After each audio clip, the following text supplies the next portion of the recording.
6027. What level of knowledge is tested if asked? What is the maneuvering speed of the aircraft listed in the owner's manual? A. Rote. B. Application. C. Understanding.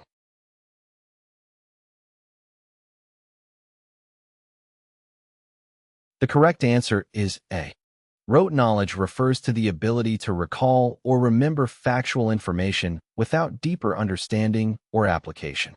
In this case, the question asks for a specific piece of information, namely the maneuvering speed of the aircraft as mentioned in the owner's manual. The learner is expected to have memorized or learned this specific value without needing to analyze or apply it in a practical context. Rote knowledge is often associated with the lower levels of Bloom's taxonomy, which categorizes different levels of learning. It focuses on the acquisition and recall of facts, figures, or specific details. Rote learning is characterized by memorization through repetition, and it does not require a deep understanding or critical thinking. 6027-1. A rote question is not represented by questions. A. Multiple-choice questions. B. True-false questions. C. Supply-type questions.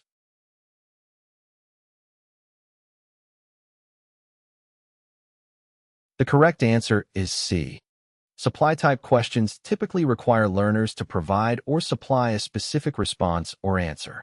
These questions often assess rote knowledge by asking for a direct recall of information without providing any options or choices. The learner needs to supply the answer without any guidance or cues. In supply-type questions, the learner is usually asked to fill in the blank, complete a sentence, or provide a short response. These questions test the ability to recall specific information accurately. 6027-2. Which of the following is an example of a rote question? A. Multiple choice. B. True-false. C. Supply type.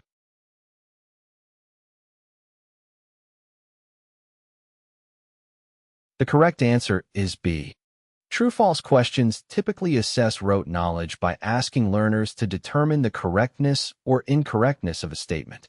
These questions do not require deeper analysis or understanding of concepts, but rely on the recall of factual information. True-false questions present a statement, and learners must determine whether it is true or false based on their knowledge or memory. This format tests the ability to recognize and recall specific facts or details without the need for complex reasoning or application. 6027-3. Which is true regarding overlearning? A. Overlearning can result in automatic responses that are undesirable. B. Overlearning is helpful to increase a learner's proficiency of a subject. C. Overlearning is part of acquiring higher-order thinking skills.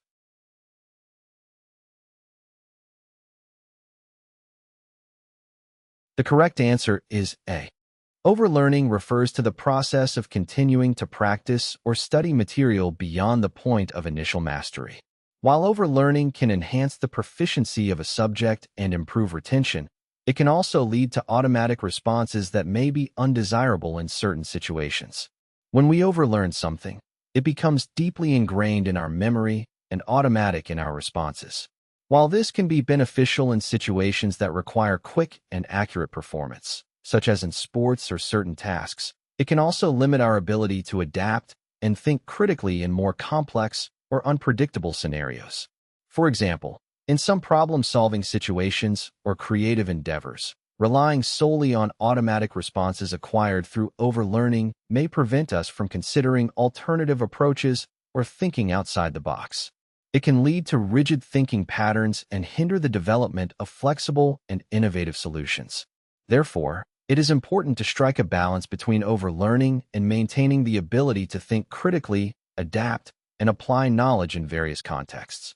By recognizing the limitations of overlearning and actively engaging in higher-order thinking skills, we can avoid the potential negative consequences of relying solely on automatic responses.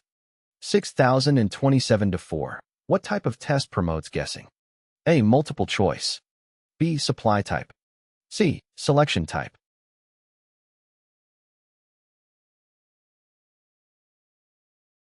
The correct answer is C.